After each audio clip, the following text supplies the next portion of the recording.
मुझे लगता है ये जो है सब चीज़ें जिस उत्साह के साथ, जिस उद्देश्य के साथ हम काम करना चाहते हैं, हमको कभी वो फ्रीडम नहीं मिलेगा, वो इंडिपेंडेंस नहीं मिलेगा। क्योंकि जब जब जो है दार्जिलिंग को टीएमसी से या कलकत्ता से आदेश या अप्रूवल के बाद काम करना पड़ेगा, वो स्थिति दार्जिलिंग के लिए कभी भी उचित नहीं हो सकती। और ये सब विषय अपनी जगह है, लेकिन मेरा आपके माध्यम से यही है कि हमारी और गठबंधन की तरफ से हमने कुछ ठोस दार्जिलिंग के लिए करने का सोचा है। एक तो दार्जिलिंग में जो अभी दार्जिलिंग का 16, 18, 19 करोड़ का जो बजट है, ये पर्याप्त नहीं है। मैं एक बात ज़रूर कहना चाहूँगा, दार्जिलिंग के डेवलपमेंट को लेकर के, विकास को लेकर के पैसे की या किसी स्कीम की कोई कमी नहीं रहेगी। केंद्र सरकार के पास ऐसी बहुत सारी योजनाएं हैं जो डायरेक्ट म्यूनसिपैलिटी भी अप्रोच करके वो सारी योजनाएं लागू कर सकती है।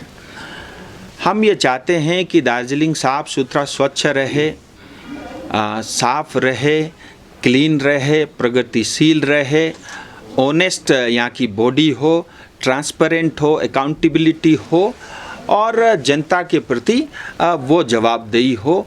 इस तरह का जो है म्यूनसिपैलिटी हमारी सोच में है। और रही बात डेवलपमेंट की, चाहे यहाँ जो सबसे बड़ी समस्या आज देखिए पीने की पानी की है, और इतना मतलब 205 करोड़ रुपया तो केंद्र सरकार की तरफ से सिंगल चेक आया था अमृत स्कीम के थ्रू यहाँ पे पानी की योजना को लेकर के। लेकिन दुर्भाग्य ये है कि 205 करोड़ रुपया हमारे ही अपने नेता खा गए, यहाँ तक कि पाइप भी चोरी करके खा गए। आज दार्जिलिंग की जनता के लिए सबसे बड़ी समस्या जो है पीने की पानी की है। हर घर जल हो या अमृत स्कीम हो, उसके अंतर्गत ये हम इंश्योर करेंगे 2023 के अंत तक हर एक परिवार को नल से शुद्ध पीने का पानी उनको मिले, ये हमारी प्राथमिकता रहेगी। इसी तरह से जो है ट्रैफिक की, मल्टी लेयर्स पार्किंग की, क्योंकि हमारे पास स्टेट नहीं भी देगी, रेलवे के पास इतना पर्याप्त हमारे पास ज़मीन है कि हम जो है पार्किंग की, मल्टी लेयर पार्किंग की व्यवस्था वहाँ पे कर सकते हैं, वो हम करेंगे। और ट्रैफिक डिकंजेशन करने का काम करेंगे। इतना ही नहीं, मैं आपके माध्यम से ये भी कहना चाहूँगा कि सिलीगुड़ी से लेकर के दार्जिलिंग आने के लिए अल्टरनेटिव हाईवे अप्रूव हो चुका है। वो काम भी अभी डीपीआर लेवल पे चल रहा है, बहुत तेज़ी से उसका काम होगा। तो ट्रैफिक और पार्किंग को लेकर के हम काम करेंगे। आपको पता ही होगा, रिसेंटली जो भारत सरकार ने बजट पेश किया, उसमें पर्वतमाला जो योजना है विशेष करके पहाड़ी क्षेत्र के लिए है। और जहाँ पे ये हमारे पुराने जो कन्वेंशनल तरीके से नहीं पहुंचा जा सकता, आज 31 नंबर वार्ड देखिए, ऐसे बहुत सारे वार्ड हैं जहां आज भी सड़कें नहीं हैं। तो हमने ये निर्णय लिया है कि हम जो है 3 जगह पे जो है रोप पे यहाँ पे हम केबल कार जो है शुरू करेंगे। वो 2 से 4 किलोमीटर के अंदर का रहेगा। जितना मुझे याद है, एक तो हम लोग जो है ये सिंगला तक, सिंगमाड़ी से लेकर के सिंगला तक एक रोप पे हम लोग उसको बनाएंगे। और एक जो है आपका बतासे से रॉक गार्डन, और तीसरा एक कौन सा था, तीसरा 3 जगह पे ऐसे हम लोग जो है रोपे बनाने का काम भी करेंगे। कुल मिला के मैं ये कहना चाहता हूँ कि दार्जिलिंग की जनता को लेकर के उनके विकास, डेवलपमेंट से लेकर के अन्य जो भी गोरखाओं से जुड़े मुद्दे, उन सब में हम काम करेंगे। ये हमारी संकल्प है। और मैं ऐसा मानता हूँ कि यहाँ की जनता ने सबको मौका दिया है, और हम आज ये स्थिति भी अच्छे से जानते हैं कि किस तरह से हमारे बाकी साथियों के पार्टी और नेता एक दूसरे को आरोप प्रत्यारोप चल रहा है, और किसने कितना घोटाला किया वो खुद ही उजागर कर रहे हैं। हमको उसको करने की आवश्यकता नहीं पड़ी। मेरा व्यक्तिगत तौर पे मानना है कि दार्जिलिंग की जो स्वाभिमान, दार्जिलिंग की जो गरिमा है, उसको उठाने का काम यहाँ के नेता नहीं, यहाँ के जनता के कंधों के ऊपर में आया है। ये एक अवसर है कि हम सब मिलकर के साफ सुथरे छवि वाले जो नेता हैं, जो दल के लोग हैं उनको अपॉर्चुनिटी, उनको मौका दे ये म्यूनसिपलिटी बनाने के लिए। बस यही बातें मैं आपके माध्यम से कहना चाहूँगा और आपके कोई सवाल होंगे तो भन्नु न। तपाईँले जुन चाहिँ कुरा गर्नुभयो नि कि जातिको इस्यु इम्पोर्टेन्ट होइन, यहाँ जस्तो एस 11 त्यो ठिकै कुरा गर्नुभयो तपाईँले। तर जब एमएलएज्यू तपाईँको छेउमा बस्नु भएको छ, उहाँले अस्ति इन्टरभ्यू दिनुभएको थियो कि जुनै पनि इलेक्सन्स, इभन ट्रक ड्राइभरको इलेक्सन्स पनि हामी जातिको इस्युमा लड्छौँ भनेर। सो त्यसमा देखिए, मैं पहले नेपाली में कोशिश करूँगा फिर हिंदी में। त्यसमा के भन्दा चाहिँ इम्पोर्टेन्ट होइन मैले कहीँ पनि भनेको छैन on my statement which is on record. ती मुद्दा आफ्ना ठाउँमा छँदैछन्, किनभने आज मैले गोर्खाल्यान्ड पिपिएस भने नि तपाईँले यही प्रश्न गर्नुपर्छ, अब म्युनिसिपालिटीमा त्यही मुद्दा हो त भनेर मैले त्यही भएर स्पष्ट भने, त्यही भएर मैले स्पष्ट भने त्यो मुद्दा छँदैछ। किनभने तपाईँले म्युनिसिपालिटी बनाउनु, बडी बनाउनु, कर्पोरेसनलाई जिताउनु, जे गर्नु, तर जबसम्म स्थायी समाधान या गोर्खाल्यान्ड हुँदैन, यहाँको कुनै पनि व्यवस्था पश्चिम बंगाल ने चलना दिँदैन, तो स्पष्ट हो। हिंदी में मैं आपको बताता हूँ, जहाँ तक म्यूनसिपैलिटी का चुनाव का विषय है, विशेष करके दार्जिलिंग का विषय है, जब तक स्थायी राजनीतिक समाधान या अलग राज्य की मांग पूरी नहीं होती, किसी भी तरह का चुनाव या किसी भी तरह की बॉडी, चाहे वो जीटी हो, चाहे म्यूनसिपैलिटी हो, चाहे कॉरपोरेशन हो, वो बेईमानी होगी। ये मेरा स्पष्ट कहना है। आप लोगों का पार्टी उठा हुआ है आपका सिंबल में, लेकिन आपका सिंबल में उठने के बावजूद भी आप लोग को बोल रहे हैं कि वो मेरा पार्टी का नहीं है, लेकिन सिंबल तो आप ही का है ना।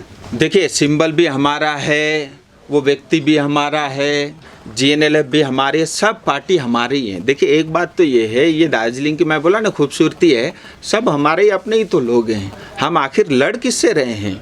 हमको लड़ना बंगाल से चाहिए। हम एक दूसरे के सर जो है मतलब फोड़ने में लगे हुए हैं। ये कोई समाधान नहीं हो सकता। हाँ, हमारी विचारधारा, हमारा तरीका, हमारा स्टाइल या घोटाले मतलब करने में हम आगे पीछे रहते हैं, वो हमारी पास्ट में जो कुछ भी किया है वो अपनी जगह ठीक है। लेकिन अगर हम अपना घर ठीक करना चाहते हैं, चुनाव आएंगे, अलग अलग पार्टियां लड़ेंगी, लेकिन अगर हम एक होकर के जो है, और अगर दार्जिलिंग को बचाना चाहते हैं तो टीएमसी से हम अगर 1 किलोमीटर डिस्टेंस मेंटेन करेंगे तभी दार्जिलिंग बचेगा, ऐसा मेरा स्पष्ट कहना है। रही बात 17 नंबर वार्ड, ये डेमोक्रेसी की खासियत है। कुछ कन्फ्यूजन ज़रूर हुआ है, लेकिन मतदान के दिन मतदाताओं के लिए इतनी बड़ी फ्लेक्सिबल मुझे नहीं लगता किसी और ने दी होगी। आपको पसंद जीएनएलएफ है, आप जीएनएलएफ में वोट दो नाव में, आपको पसंद बीजेपी, आप बीजेपी में वोट दो। मैं चाहता हूँ इन दोनों में से जो आपको पसंद है उन्हीं को आप वोट दो। 17 नंबर वार्ड फ्री जोन, आप लोग फ्री जोन रखे हुए। देखिए, ये फ्री जोन कॉन्सेप्ट तो बॉर्डर में होता है, ये तो दार्जिलिंग का म्यूनसिपैलिटी चुनाव चल रहा है। मेरे लिए दोनों अपने हैं, और मैं चाहता हूँ कि अगर कोई ऐसी स्थिति हो दोनों जीत सकते हैं तो दोनों जीते। मेरी दोनों को शुभकामनाएं हैं। दोनों को लगता है कि मैं जीतूंगा। अब जो भी जीतेगा वो हमारा ही है, चाहे वो बीजेपी हो चाहे जीएनएलएफ। मुझे लगता नहीं ये बहुत बड़ा विवाद का विषय है। इसको हम चाहते तो बैठ के इसको सुलझा भी सकते थे। हमने एक एक्सपेरिमेंट किया, मैंने बोला दोनों की बहुत इच्छा हो रही चुनाव लड़ने की, दोनों लड़े, तो बहुत बड़ा विषय मेरे लिए नहीं है। तपाईँले जस्तै हेर्नुहोस् न, 2009 देखि बीजेपी जीएनएलएफ यहाँको पार्टीसँग अलायन्समा आएको बसेको है, 20 वर्ष अलमोस्ट 10-12 वर्ष भयो। यसपालि तर बीजेपीले आफ्नो क्यान्डिडेट दिइरहेको छ दार्जिलिङ म्युनिसिपालिटीमा, वेराज यहाँ कुरा हुन्छ रिजनलिजमको, क्षेत्रीयतावादीको क्या। सो यसपालि तपाईँले म्युनिसिपालिटी इलेक्सनमा क्यान्डिडेट दिँदाखेरि यो रिजनलिजमलाई अलिकति डाइल्युट भएको जस्तो लाग्दैन? त्यस्तो म भन्दिनँ, किनभने दाजु हेर्नुहोस्, यहाँ म्युनिसिपालिटीमा 8 जना बीजेपीको क्यान्डिडेट छन्। त पहिला कहिले दिँदैन थियो क्या? 8 जना छन्, तर ती 8 जना दिल्लीका त होइन नै, यहीँका हुन् पहाडकै। त्यही रिजनल एस्पिरेसन बोकेका मानिस नै हुन् तिनीहरू पनि। आज बीजेपीले सबै अरू पार्टी भन्दा बेसी रिजनल एस्पिरेसन बोक्ने पार्टी आज बीजेपी बनेको छ। हामीहरूको विशेष गरेर बीजेपीको काम यो चुनावमा फेभिकोल जस्तो छ। हेर्नुहोस्, सबै गठबन्धनलाई साथ राख्ने है। किन भन्दा मेरा लागि, मैले अस्ति पनि भने, म्युनिसिपालिटी चुनाव भन्दा गोर्खा एकता इम्पोर्टेन्ट हो, किनभने भोलि सबैलाई लिएर यही अनुहार लिएर मैले गएर टक्समा फेरि बस्नुपर्छ। त्यतिखेर हामीहरू खण्डित भयौँ भने, अलग अलग भयौँ भने सायद एक्लै मलाई पनि गाह्रो होला, साह्रो होला। त्यही भएर म्युनिसिपलिटी चुनावभन्दा पनि मेरा लागि ज़्यादा इम्पोर्टेन्ट यो हो कि हामीहरूको गोर्खा एकता र यो जुन गठबन्धन एलायन्स छ यो कायम राख्नु, त्यही नै बिजेपीले यो चुनावमा गरिरहेछ। विशेष के थियो भने तपाईँ जुन चाहिँ त्रिपक्षीय वार्ता हुनु अगाडि तपाईँ घरिघरि दार्जिलिङ आउनुहुन्थ्यो, त्यसपछि त्रिपक्षीय वार्ता बस्ने भन्ने कुरो तपाईँहरूबाट प्रचार प्रसारमा आएपछि होइन, त्यस तपाईँ आउनु नै छोड्नुभयो, त्यो सक्सेस पनि भएको छैन अहिलेसम्म। र अहिले तपाईँको समझ हो नि, नगरपालिका चुनावको ठिकै अगाडि तपाईँ यहाँ पहाडको जनतालाई भोट थपाउनुको निम्ति आइराख्नु भएको छ होइन। अब यो तपाईँहरूलाई पहाडको जनताले के को आधारमा भोट दिनुपर्ने होइन, किनभने तपाईँले अहिले आएर भन्नुहुँदैछ यो बनाइदिन्छु अथवा त्यो बनाइदिन्छु, त्यस्तो प्रमिस त तपाईँले अगाडि पनि गर्नुभएको, खासै त्यसको उपलब्धि त पहाडको जनताले पाएको जस्तो महसुस गरेको छैन अनि उहाँहरूले पनि बताएको छैन। अब तपाईँले भन्नु पऱ्यो अब त्यो सवाल आफै जवाब दिने कि क्वेसन सोध्नु न सीधा। सुनिए, एउटा त डेमोक्रेसीमा कोही पनि आएर चुनाव लड्न त पाइन्छ नि, बिजेपीले नि पायो नि, अनि सङ्कल्प पत्रमा मेनिफेस्टो लन्च गर्न पनि पाइयो नि, म यसो गरिदिन्छु उसो गरिदिन्छु भन्न पनि पाइयो नि। कि त्यो बिजेपीले चाहिँ गर्नु हुँदैन, एलायन्स पार्टीले त्यस्तो काहीँ छ लेखेको छैन, त्यो पायो नि बिजेपीले लड्न। यो तपाईँको सोच हो नि त, कसले ढाँटो? आज जुन दार्जिलिङ बेचेर खाए यो तपाईँको सोच हो, यो तपाईँको सोच हो। जबरजस्ती आफ्नो प्रश्नलाई जनताको नभन्नु, स्पष्ट भन्नु, मेरो प्रश्न भन्नुहोस् न, त्यसमा के छ म जवाब त दिन्छु। सुन्नुहोस् न, अब हेर्नुहोस् हुँदै नभएको अहिलेसम्म टोक्स कहिल्यै पनि अफिसियल यो प्रकारको टोक्स भएको छैन, तपाईँलाई पनि त्यो अफिसियल पिआइबीमा पनि छ, टोक्स स्टार्ट भयो, 11 जनजातिको प्रक्रिया पनि चलिरहेछ, मिनिमम वेजलाई लिएर बिल पनि पारित भयो, अल्टरनेटिभ हाइवे पनि बनिँदैछ। तपाईँ मलाई भन्नु मतलब योभन्दा पहिले पनि धेरै सांसदहरू भए, धेरै पार्टीहरू आए, 2.5 साल मतलब 3 साल करिब भयो, 3 सालमा 2 साल त कोरोनाले खायो र पनि 1 सालमा जति काम हुँदैछ योभन्दा पहिले सायद यति काम भएको थिएन जस्तो मलाई लाग्छ। मेरो अहङ्कार पनि हुनसक्छ है, सरी, तर इमान्दारीले जसरी हुन्छ, ढोगेर हुन्छ कि बोलेर हुन्छ कि मागेर हुन्छ कि म प्रयासरत छु, भएका दिनमा तपाईँलाई अझै मजाले जवाब दिनु। राजुज्यू, डेभीको रेस्टुरेन्ट में yesterday maybe central home minister Amit Shahji ने गोर्खाको इस्यु लिएर मणिपुरमा केही भनेको छ, त्यो क्लियरिफाई गर्न चाहनुहुन्छ तपाईँ? देखिए, मैं आपको एक बात कहना चाहूँगा कि एक तो पहाड़ की जनता, भैया तो ये बता रहे हैं आप आज क्यों आ गए हैं, वैसे पहाड़ की जनता बहुत दिनों से ये कह रही थी कि आप कब आओगे। मैं 2-3 दिन लेट हुआ और इसके पीछे बड़ा कारण ये था कि 23 तारीख को मणिपुर में गृह मंत्री जी स्वयं, मेरा जो गृह जिला है जहाँ मेरा घर है वहाँ पे उनका कार्यक्रम था, और मेरे लिए जैसा मैंने बताया म्यूनसिपलिटी चुनाव से इम्पोर्टेंट ये था कि मैं स्थायी राजनीतिक समाधान के लिए जो वार्ता चल रही है वो अगली तारीख तय करूं। मेरी बहुत विस्तार रूप से उनसे चर्चा हो गई। इस बार अच्छी बात ये थी कि हेमंत दा भी उनके साथ थे और डिटेल में बात हुई। 10 तारीख चुनाव के काउंटिंग हो जाएंगे मार्च को, उसके तुरंत बाद जो है वार्ता होगी और इसके लिए जो है इनविटेशन या बुलावा पत्र कभी भी MHA की तरफ से आ सकता है। और जो है मेन कारण ये था जिसकी वजह से 2-3 दिन मैं और देरी से आया। मैं फिर ये कहना चाहता हूँ, देखिए वादे बहुत हुए हैं, अब तक चुनाव भी बहुत सारे लड़े गए हैं, आज भी सारे लोग मैदान में हैं, लेकिन दार्जिलिंग को न्याय नहीं मिला, ये भी सत्य है। और जब तक स्थायी समाधान नहीं होगा तब तक दार्जिलिंग को जो न्याय मिलना चाहिए वो नहीं मिलेगा, क्योंकि कभी भी पश्चिम बंगाल सरकार ये नहीं चाहेगी कि दार्जिलिंग के लोग अपने पैर पे खड़े हों, क्योंकि उनको पता है कि ये पैर पे खड़े होंगे फिर ये अपनी डिमांड रेज करेंगे।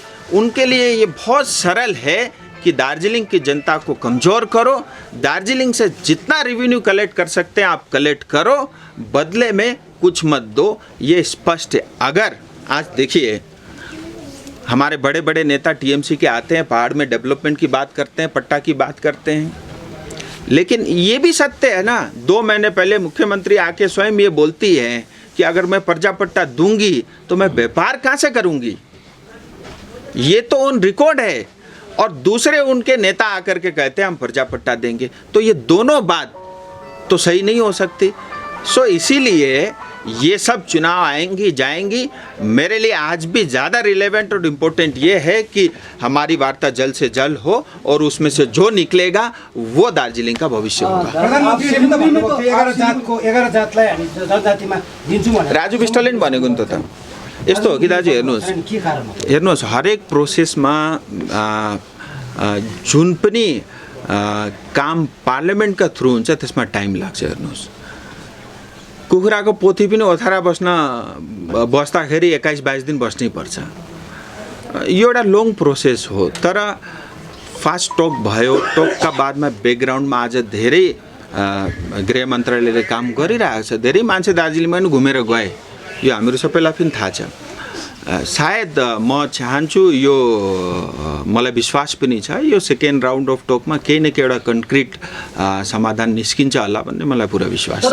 टाइम लाग्छ। ट्राइबल सर्टिफिकेट इस्यु त 2014 मा उठाएको नि, प्रमिस गरेको नि है, त्यो अलमोस्ट 10 वर्ष हो। एग्री लामो नै ज्यादा बेसी लामो भइस लागेन होला। आई फुल्ली एग्री दाजु। हेर्नुहोस् टाइम लाग्यो, यत्रो टाइम सायद नलाउनु पर्थ्यो, तर जे भयो अब किन भएन के कारण थियो म त्यतातिर जान्न, यो विषयमा अहिले मैले बेसी बोल्न पनि ठिक हुँदैन। तर एउटा चाहिँ अन रेकर्ड म भन्न चाहन्छु, फास्ट वार्तामा गृहमन्त्रीजीले स्पष्ट भनिसक्नु भएको छ, बहुत तेज गति के साथ ये प्रक्रिया शुरू करेंगे और जल्द से जल्द आपको इसकी खुशखबरी देंगे। तो प्रक्रिया चली रहा है।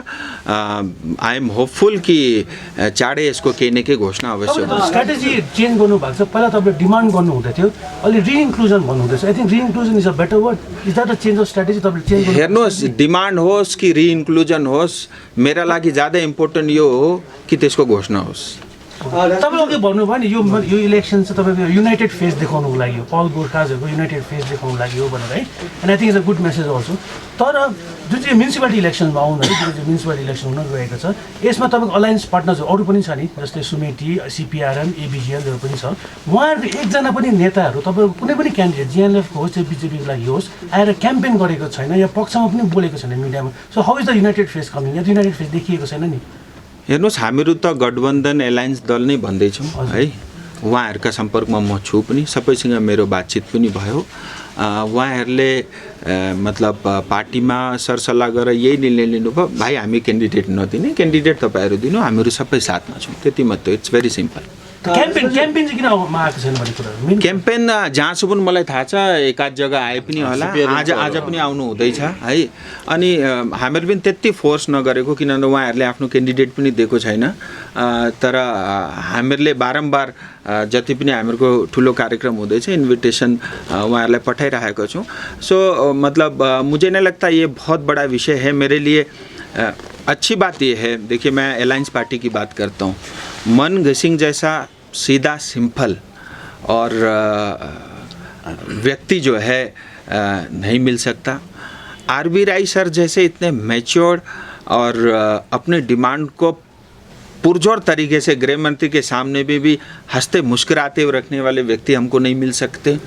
चाहे वो हमारे दावा पाकिम जी हो, चाहे हमारे प्रताप जी हो, चाहे सुमिति हो, मुझे लगता है, और बीजेपी, मैं बीजेपी को नहीं भूल सकता। मुझे लगता है ये आपस में इतना अच्छा सद्भाव प्रेम भाव है, कभी लड़ाई झगड़ा मैंने नहीं देखा। मुझे लगता है ये हमारी विशेषता है। हाँ ये ज़रूर है कि बड़े धुआंधार भाषण देने वाले शायद नहीं होंगे, वो लोग नहीं होंगे जो है टेबल ठोक ठोक के छाती ठोक करके बोलते होंगे, लेकिन दिल्ली में जा कर के वो सब आवश्यकता भी मैं नहीं समझता। और जो लोग हैं अच्छे हैं, ईमानदार, इतना मैं जानता हूँ, और हम लोग बेईमानी नहीं करेंगे।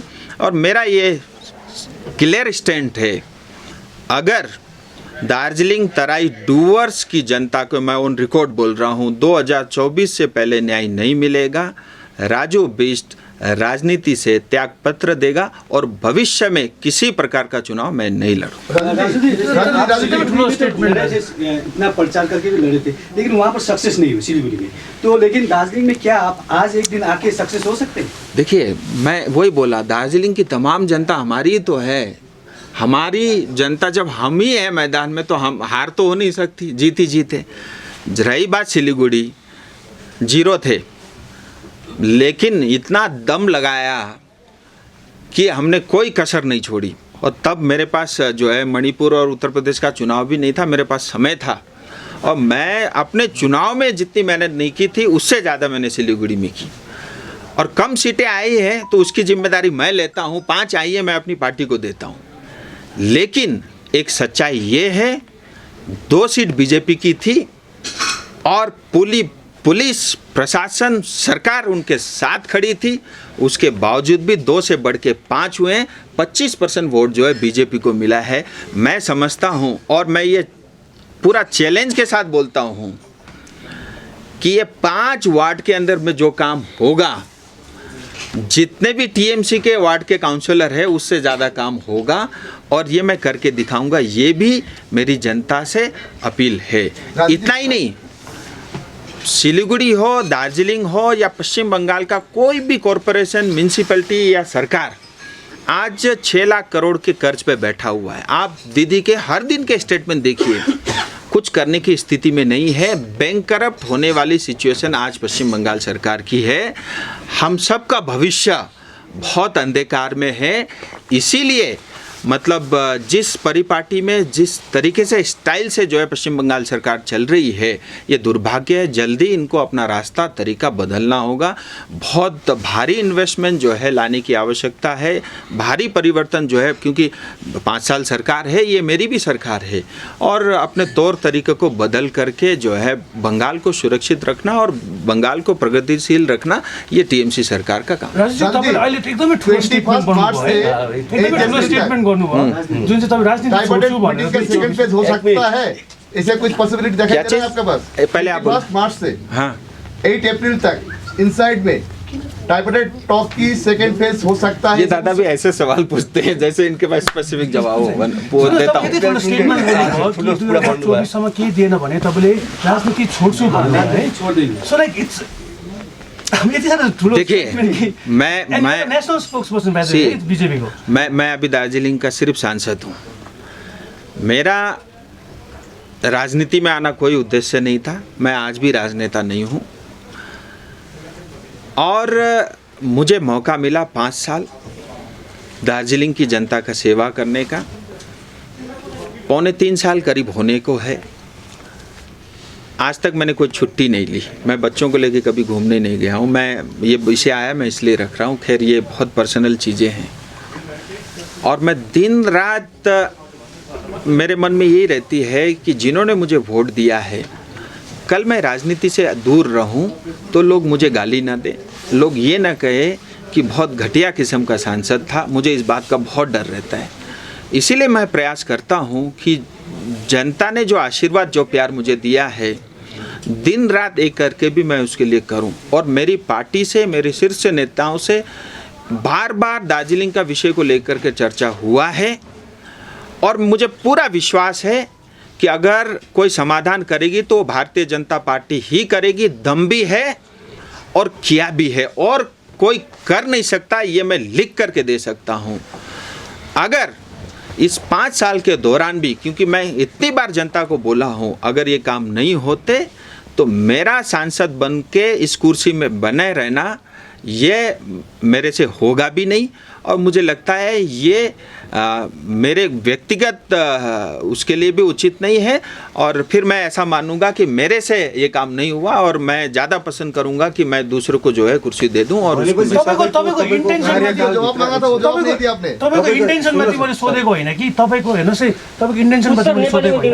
कुरा के हो भन्दाखेरि आज तपाईँले एकदम ठुलो स्टेटमेन्ट गर्नुभयो है, बट 2019 को लोकसभा इलेक्सनको याद गऱ्यो भने तपाईँले लास्ट डेमा एउटा जनसभा गर्नुभएको थियो चौरास्तामा। त्यहाँ तपाईँले चाहिँ Gorkhaland for the first time use गर्नुभएको थियो कि मेरो डिमान्ड पनि गोर्खाल्यान्ड हो। That was also the last day. आज पनि चुनावको last day of the municipality day हो है। सो यो मिन्स हामी तपाईँकोलाई मैले तपाईँको इन्टेन्सनलाई मैले क्वेसन गरेको होइन, but will the party back यु, तपाईँले जतिको ब्याक गर्नु खोज्नु भन्दा चाहिँ विल द पार्टी ब्याक यु?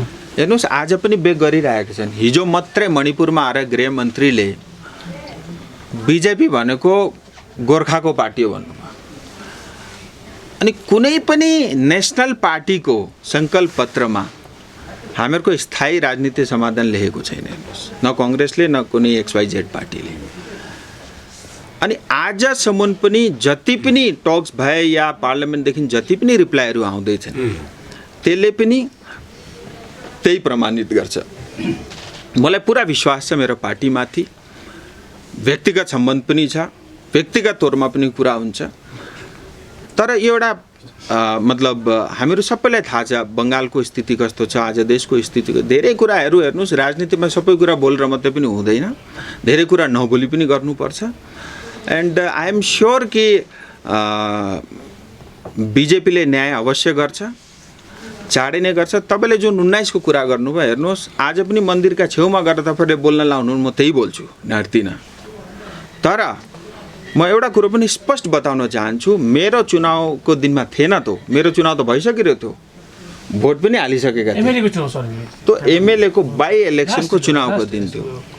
अनि हेर्नुहोस्, मैले अघि पनि भने मन्दिरमा गएर अब त्यो प्राङ्गणमा गएर ढाँट्नु त भएन, मेरा मनमा त जे छ त्यो त निस्किन्छ नि, त्यसलाई त म रोक्न सक्दिनँ। जुन चाहिँ स्थायी राजनीतिक समाधान भन्नुहुँदैछ नि तपाईँको कार्यकालभित्र चाहिँ हुन्छ भनेपछि मलाई पुरा विश्वास छ। प्रक्रिया हेर्नुहोस्, यस्तो हो, तपाईँको कार्यकालभित्र भएर अहिले दार्जिलिङ नगरपालिका चुनाव चलिरहेको छ, यो जित्नुलाई त्यो मुद्दा त लगाउनु ना हेर्नुहोस्, म त्यति सस्तो राजनीति गर्दिनँ। हजुर, म त्यति सस्तो राजनीति गर्दिनँ अनि त्यति सस्तो राजनीति गर्न पनि आएको होइन। जनताले मेन्डेट दिएको नै स्थायी राजनीतिक समाधानका लागि हो। तपाईँ मेरो कार्यकालभित्र चाहिँ स्थायी राजनीतिक समाधान गोर्खाको अब मेरो सुन्नुहुन्छ कि क्वेसनमाथि क्वेसन गर्नुहुन्छ। हेर्नुहोस्, जनताले मेन्डेट दिएको स्थायी राजनीतिक समाधानका लागि हो एलायन्स पार्टीलाई। एलायन्स पार्टी, बिजेपी सबै गठबन्धन मिलेर स्थायी राजनीतिक समाधानका लागि काम गर्दैछ। यो सार्वजनिक सोशल मिडिया, नेसनल मिडिया उन रेकर्डमा पनि छ। हो, दोस्रो चरणको वार्तामा ढिलो भयो, त्यसका धेरै कारणहरू पनि छन्, तर चाँडै वार्ता हुन्छ। मेरा लागि सबभन्दा ठुलो काम स्थायी राजनीतिक समाधान दार्जिलिङ। लास्ट ट्राइपार्टाइट मिटिङको टेन्टेटिभ डेट के छ? राजु, तपाईँ सानो क्लेरिफिकेसन कि मलाई चाहेको, जुन स्टेट सेन्टरले without routing the funds from the centre state आजकल दिनु सक्छ? बिकज एकजना अलायन्स पार्टनरले 13 फाइनेन्स कमिसनको कुरा गर्दै थियो अस्ति एउटा अन्तर्वार्तामा। सो इज इट पोसिबल कि कुनै फन्ड डिरेक्टली विदाउट द स्टेटको रुट गरेर ल्याउन सक्ने? दोनों सवाल, ये आखिरी सवाल होगा। स्पेसिफिक डेट जो आपने पूछा 10 मार्च के बाद होगा। मैं स्पेसिफिक डेट अभी ऐसे पब्लिकली नहीं बता सकता, क्योंकि वो चिट्ठी आएगी तो उससे हो जाएगा। दूसरा, विवेक जी ने जो सवाल पूछा बहुत ही वाजिब सवाल है कि क्या केंद्र सरकार direct without the involvement of state दे सकती है। ये एक बहुत बड़ा और बहुत ही जिम्मेदार वाला प्रश्न उन्होंने पूछा है।